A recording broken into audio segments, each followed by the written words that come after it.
Bonsoir à tous, je me présente, je m'appelle Blackfire, j'ai vu l'épisode 4 de Daredevil. Comme je vous ai dit, je ne fais pas de promo pour Disney, donc je vous invite à voir la série en streaming. Et voilà, je pense qu'il y aura une troisième saison.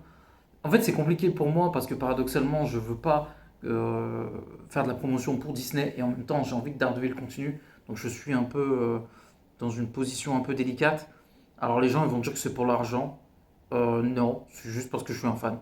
C'est horrible à dire, hein, mais, mais c'est encore plus dur, parce que si c'était que pour l'argent, je me dirais tant pis.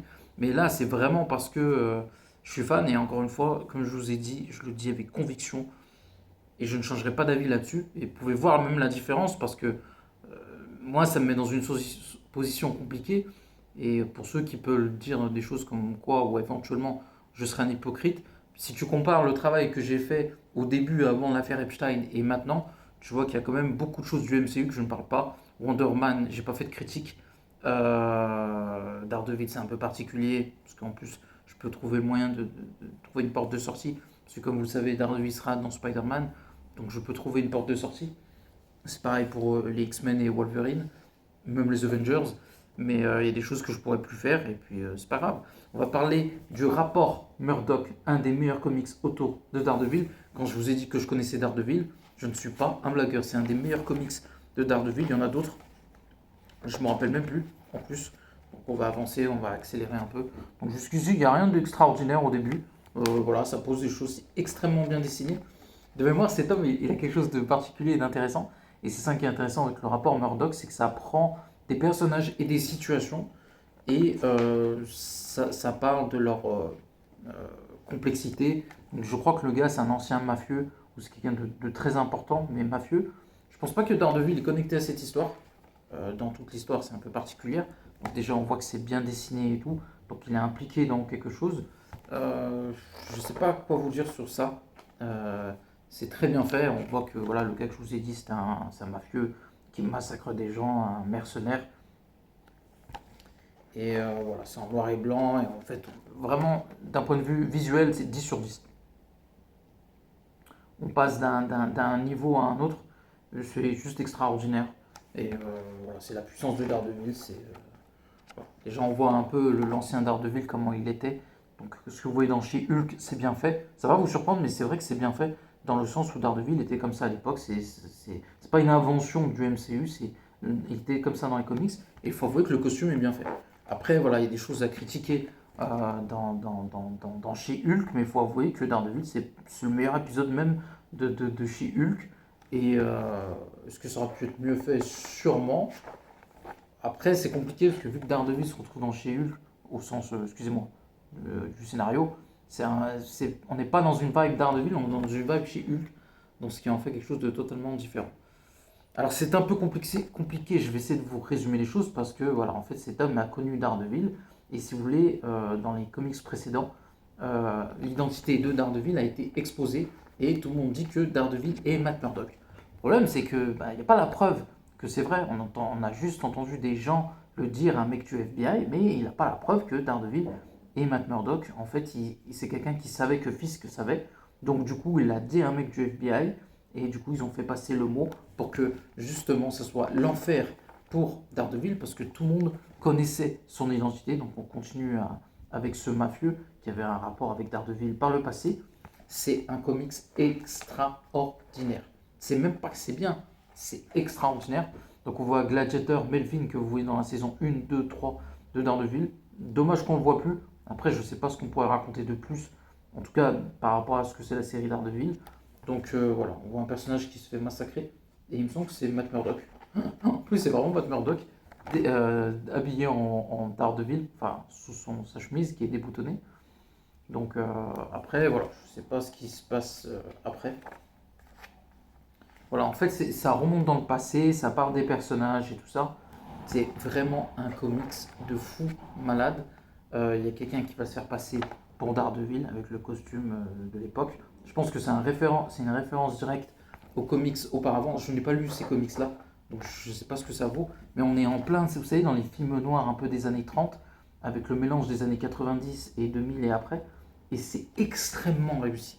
C'est extrêmement réussi. Il faut savoir que Daredevil en comics, 80% de Daredevil c'est réussi. C'est plus que n'importe qui. Parce que Spider-Man, vu qu'il y a une quantité astronomique de comics, malheureusement, la note elle baisse. On est dans c'est compliqué à dire parce qu'il y en a beaucoup. Mais on peut dire que 60 à 70% des comics de Spider-Man sont réussis. Daredevil, c'est plus 80-90. C'est juste en ce moment, c'est un peu pourri. Je trouve ça va repartir. Mais en ce moment, c'est un peu naze. Et voilà. Mais globalement, Daredevil, 9 bouquins ou 8 bouquins sur 10, c'est une dinguerie. Pour l'instant, j'ai pas grand chose à vous raconter sur l'histoire parce que ça fait des allusions au passé et ça va raconter plusieurs choses. C'est pour ça que ça s'appelle le rapport Murdoch. C'est comme si on autopsiait un rapport par le biais de Matt Murdock, Daredevil et bien évidemment Foggy Nelson. Et c'est hyper intéressant. Donc c'est difficile à raconter comme ça parce que Daredevil ça se lit plus que ça se montre. C'est pour ça que c'est très compliqué à parler de Daredevil en comics. Et surtout que là c'est un pavé, vous voyez. Et du coup on voit voilà, Matt Murdock qui se retrouve, ou Daredevil, voilà, avec, comment il s'appelle, Melvin. Je ne me rappelle plus si c'est réel ou c'est quelque chose de fictionné. Peut-être que voilà, Matt Murdock a été filmé et tout ça. Et après, je ne sais plus ce qui se passe, mais voilà, c'est juste extraordinaire. Rien qu'à voir le bouquin, il faut que je le relise, c'est une merveille. Ne vous inquiétez pas, je l'ai en tête, hein. Je vous en parle comme ça, mais parce que c'est compliqué de tout vous raconter, parce que c'est monumental. C'est monumental tout ce qu'il y a à dire, mais visuellement, c'est juste incroyable. Et l'histoire est hyper bien écrite.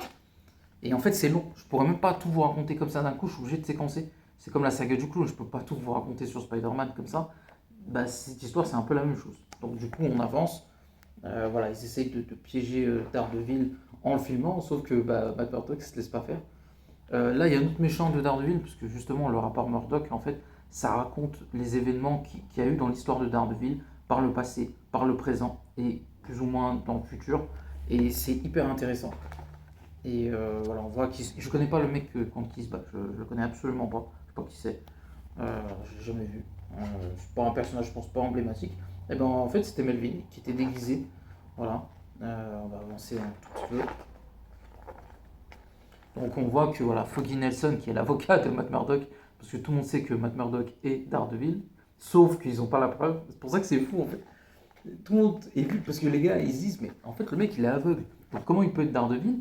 Et en fait Matt Murdock joue sur ça parce qu'il dit bah en plus il a des sens incroyables. Donc il sait, il a le temps comment vous dire ça? Je trouve pas le terme. Le temps joue en sa faveur paradoxalement parce qu'il peut donner des preuves et prouver qu'il ne l'est pas Daredevil parce qu'en fait grâce à ses sens ultra développés, ben, en fait il peut montrer aux gens que c'est pas Daredevil paradoxalement grâce à ses sens parce qu'il peut les entendre venir, leurs battements de cœur. En plus, il y a des amis avec lui, comme Jessica Jones, Luke Cage, et il y a Foggy qui est le défend, qui est un avocat incroyable. Donc voilà. Et voilà, par exemple, on a vu Matt Murdock se faire défoncer par Melvin et le mafieux que vous avez vu au début de l'histoire, je ne sais plus comment il s'appelle. Euh, je crois qu'il va finir par se faire tuer. Et là, on va rentrer voilà, dans le cœur de Daredevil. C'est l'âge d'or, justement, de Daredevil. Voilà. Donc voilà. On met en journal en exclusivité, et c'est écrit le héros de Les Kitchen, l'avocat aveugle, en gros, que c'est Daredevil, en pleine page. Et voilà, donc on va voir tout le passé de Daredevil qui a affronté Docteur Octopus, aidé Spider-Man. Il a affronté qui d'autre? J'arrive pas à voir tout le monde. Docteur Octopus, ouais. Moi, je vois pas d'autres méchants, je le reconnais pas. Mais surtout Docteur Octopus avec Spider-Man, il y en a d'autres, hein. Mais surtout ceux-là. Il y a Tigre Blanc qui les a aidés à affronter Octopus aussi. On va pas tarder à s'arrêter sur ce chapitre de Daredevil, le rapport Murdoch. Beaucoup de choses à dire, mais c'est exceptionnel. Voilà, il discute avec une femme, je sais plus c'est qui. Et parce que, en fait, Matt Murdock, surtout, ou Daredevil, un peu les deux, il y a des gens qui travaillent pour lui, un peu comme dans la série en fait. J'ai pas son nom, je vois pas le. À mon avis, c'est Jessica Jones, ou c'est une femme, une enquêtrice qui doit travailler pour lui. Donc voilà, il n'y a pas grand chose à dire au début. Le début, voilà, ça avance petit à petit, mais c'est très bien fait. On est tenu en haleine, c'est super bien dessiné, les personnages sont hyper intéressants. Et comme je vous ai dit, c'est compliqué de parler de Daredevil comme je fais là. Je fais ce que je peux. Mais là, c'est du très très haut niveau. Donc il faut trouver le moyen de distiller l'information, de vous le raconter. Et en fait, comme je vous ai dit, bah voilà, on voit, c'est ouais, c'est ah voilà, c'est la petite que vous voyez dans Daredevil Born Again saison 2. Écoutez, on va s'arrêter là. Vous avez vu, c'est passé déjà vite. Et on va rentrer dans le cœur de Daredevil plus profondément une prochaine fois. Donc n'oubliez pas de commenter, liker la vidéo pour Daredevil, le rapport Murdoch, une des meilleures histoires de Daredevil, exceptionnelle, avec tout en grandes lettres. N'oubliez pas de commenter, liker la vidéo, excusez-moi, et n'oubliez pas, la justice est aveugle, mais pas nous. Ciao tout le monde.